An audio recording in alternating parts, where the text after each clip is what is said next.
Hi friend, मैं मुकेश आप सभी का मुकेश एजुकेशन पॉइंट पे स्वागत करता हूं। फ्रेंड्स, मैं आज जीके टॉप 20 प्लस का पार्ट 6 लेकर आया हूं। फ्रेंड्स, इसके पहले जो भी मेरा पार्ट 1 से लेकर 5th तक न देखा हो उसका मैं लिंक डिस्क्रिप्शन बॉक्स में दे दूंगा। तो फ्रेंड्स, वहां से आप लोग जाके पुरानी वीडियो को ज़रूर देखें। और मैंने इतिहास, भूगोल, संविधान, हिंदी आदि से जो भी मैंने वीडियो बनाया है तो फ्रेंड्स उन सभी वीडियो को आप प्लेलिस्ट में जाके ज़रूर देख सकते हैं।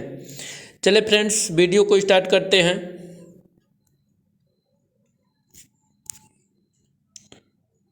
फर्स्ट क्वेश्चन क्या है, महात्मा गांधी जी के राजनीतिक गुरु कौन थे? तो महात्मा गांधी जी के राजनीतिक गुरु गोपाल कृष्ण गोखले थे। गोपाल कृष्ण गोखले थे।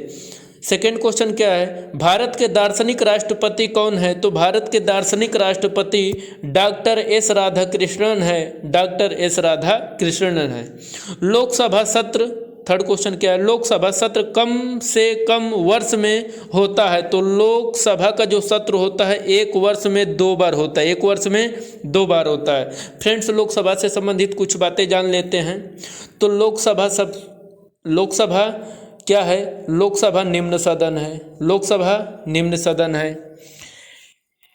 इस सदन को भंग किया जा सकता है। इस सभा को भंग किया जा सकता है। उसके बाद इसकी एज, मतलब उम्मीदवार की जो एज होनी चाहिए वो कितनी होनी चाहिए? 25 वर्ष न्यूनतम होनी चाहिए।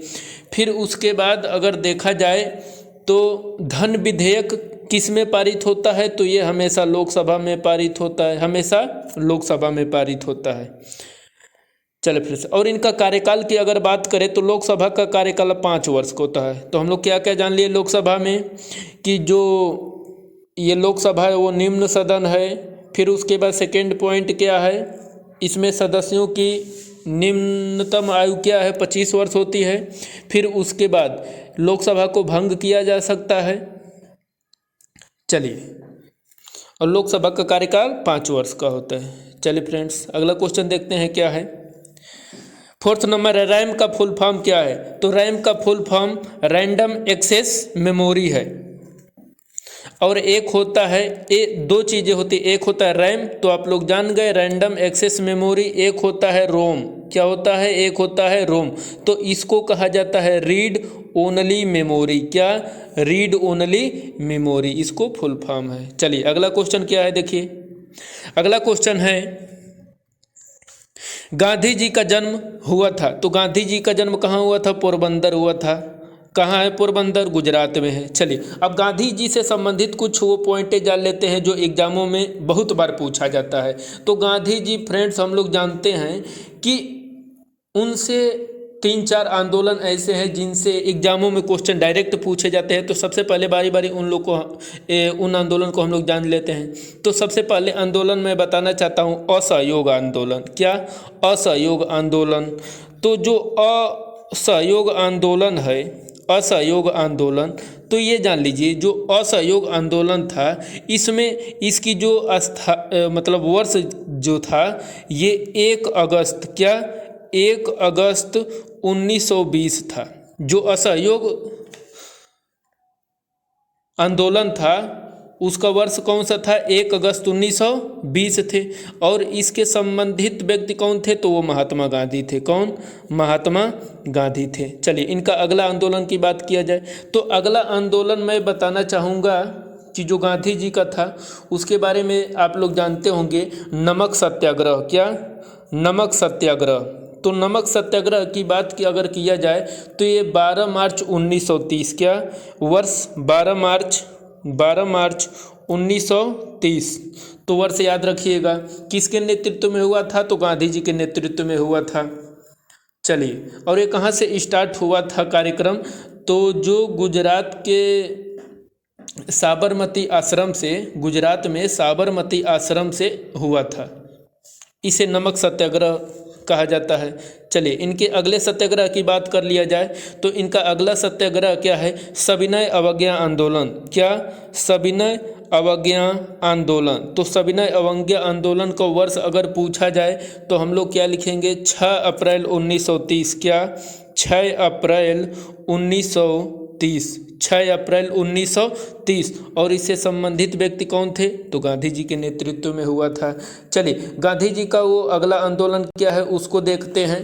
तो गांधी जी का अगला आंदोलन जो था वो था भारत छोड़ो आंदोलन। सबसे मेन है भारत छोड़ो आंदोलन। क्या? भारत छोड़ो आंदोलन।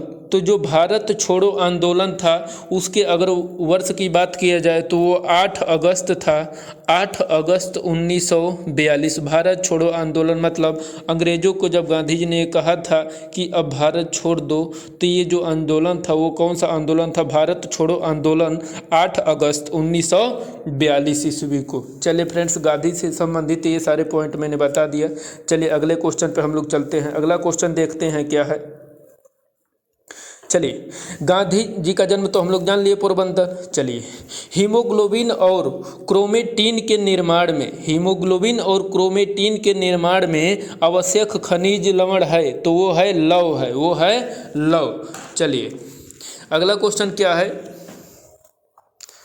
रास तनुरा तेल रिफाइनरी है। रास तनुरा तेल रिफाइनरी आप लोग जानते हैं सऊदी अरब में है। चलिए अब अगला क्वेश्चन क्या? ईसा मसीह का जन्म हुआ था। तो जो ईसा मसीह का जन्म हुआ था वे था बेथलेहम। बेथलेहम में ईसा मसीह का जन्म हुआ था। अगला क्वेश्चन देखिए क्या है। अंग्रेजों का सबसे पहला संघर्ष, अंग्रेजों का सबसे पहला संघर्ष तो औरंगजेब से हुआ था। और औरंगजेब हम लोग जानते हैं कैसा सम्राट था? तो वो मुगल सम्राट था। चलिए अगला क्वेश्चन देखते हैं। अगला क्वेश्चन क्या है। लाहगढ़ किला किसने बनवाया? तो लाहगढ़ किला गुरु गोविंद सिंह ने बनवाया था। किसने? गुरु गोविंद सिंह ने बनवाया था। अगला क्वेश्चन क्या है। इल्बर्ट बिल विवाद का संबंध है। तो इल्बर्ट बिल विवाद का संबंध लॉर्ड रिपन से है। किससे है? लॉर्ड रिपन से है। चलिए अगला क्वेश्चन देखते हैं। अगला क्वेश्चन क्या है। राष्ट्रीय गान प्रथम बार गाया गया, राष्ट्रीय गान प्रथम बार गाया गया तो वो था 27 दिसंबर 1911, 27 दिसंबर 1911 और कोलकाता अधिवेशन में गाया गया था। चलिए अगला क्वेश्चन क्या है। 13 नंबर देखिए। आर्गन गैस है। तो आर्गन गैस कैसा है? एक निष्क्रिय गैस है। आर्गन गैस कैसा है? एक निष्क्रिय गैस है। चलिए अगला क्वेश्चन देखते हैं क्या है।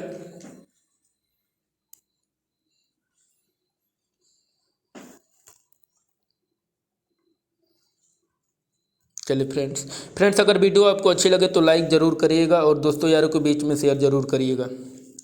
शिवाजी के संरक्षण थे। तो शिवाजी के संरक्षण कौन थे? दादाजी कोंडदेव थे। दादाजी कोंडदेव थे। चलिए अगला क्वेश्चन क्या है। मराठा साम्राज्य का अंतिम पेशवा था। मराठा साम्राज्य का अंतिम पेशवा बाजीराव द्वितीय था। बाजीराव द्वितीय था। चलिए अगला क्वेश्चन क्या है। भारत का राष्ट्रीय पुष्प और राष्ट्रीय गान है। तो भारत का राष्ट्रीय पुष्प क्या है?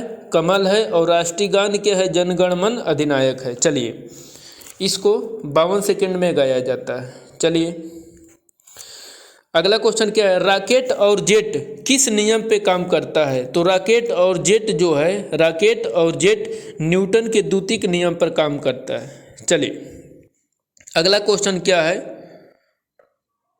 न्यूटन का द्वितीय नियम क्या है? F बराबर ma, F बराबर ma। चलिए अगला क्वेश्चन क्या है। प्रथम राष्ट्रमंडल खेल हुआ था। तो प्रथम राष्ट्रमंडल खेल 1930 में हुआ था।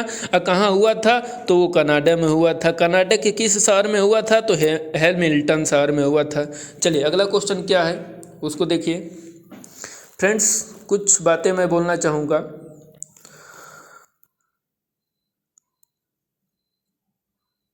अगर दूसरों की तुलना में सफलता प्राप्त करने में हमें देर लग रही हो तो परेशान होने की ज़रूरत नहीं है। दूसरों की तुलना में सफलता प्राप्त करने में हमें देर लग रही हो तो परेशान होने की ज़रूरत नहीं है, क्योंकि घर बनाने से ज़्यादा वक्त महल बनाने में समय लगता है। घर बनाने से ज़्यादा वक्त महल बनाने में समय लगता है। तो फ्रेंड्स, आप लोग दिन प्रतिदिन मेहनत करते रहिए, एक न एक दिन आपकी मेहनत रंग जरूर लाएगी। फ्रेंड्स, अगला क्वेश्चन क्या है, देखिए, संविधान के भाग 9 में उल्लेख है, तो संविधान के भाग 9 में किसका उल्लेख किया गया है, तो वो है पंचायत का। किसका है? पंचायत का। चलिए मैं इसे कुछ और बातें बता दे रहा हूँ।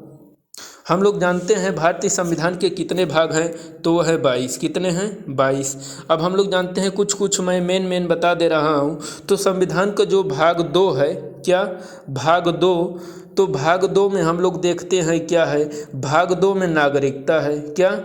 नागरिकता है। उसके बाद अगर भाग 3 की बात किया जाए तो वो फंडामेंटल राइट है, इसका मतलब मौलिक अधिकार है। चलिए अगला, अगर भाग 4 की बात किया जाए, भाग 4 की, तो वो है नीति निर्देशक तत्व। क्या? नीति निर्देशक तत्व। भाग अगर 5 की बात किया जाए तो भाग 5 में है संघ, भाग 5 में है संघ, और भाग 6 की अगर बात किया जाए तो वो है राज्य।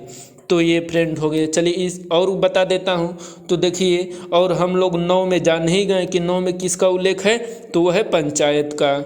चलिए, और भाग 15 की अगर बात किया जाए, भाग 15 की, तो वो किससे संबंधित है? निर्वाचन से संबंधित है। और भाग 17 क्या है? भाग 17 में हम लोग जानते हैं राजभाषा है। क्या? राजभाषा। और राजभाषा की अगर बात किया जाए तो हमारे अनुच्छेद 343 से 351 तक है, और हम लोग की जो अभी तक मान्यता प्राप्त भाषाएं हैं वो 22 हैं। चलिए अगला जो भाग है उसको देख लेते हैं, भाग 18। तो भाग 18 में क्या है? आपात उपबंध है। क्या? आपात उपबंध है। 352, 356 और 360। इसका मतलब कह सकते हैं कि आपात उपबंध अनुच्छेद 352 से 360 तक है। और फिर से सबसे लास्ट वाला मैं बताना चाहता हूँ, 20 नंबर भाग क्या है संविधान का, तो वो है संविधान संशोधन। क्या? संविधान संशोधन। चलिए फ्रेंड्स, मैं ये संविधान के भाग से मैंने वो सारे पॉइंट बता दिया जो एग्जामों में आया करते हैं। फ्रेंड्स, अगर आपको वीडियो अच्छी लगी हो तो लाइक शेयर जरूर करिएगा, और चैनल पे पहली बार विजिट कर रहे हो तो चैनल को जरूर सब्सक्राइब करिएगा। फ्रेंड्स, मैं 1 अप्रैल से वो ग्रुप डी का हो स्टूडेंट्स, या फिर एसएससी जीडी का कोई भी स्टूडेंट हो, या फिर टेट सुपर टेट का जो भी स्टूडेंट हो वो तैयारी करना चाह रहे हैं, तो मैं 1 अप्रैल से मैं मैथ और रीजनिंग का भी पार्ट लेकर आ रहा हूँ। तो फ्रेंड्स, आप लोग वीडियो को ज़्यादा से ज़्यादा देखें और शेयर भी करें, और चैनल पे पहली बार विजिट कर रहे हो तो चैनल को सब्सक्राइब भी करिए। धन्यवाद।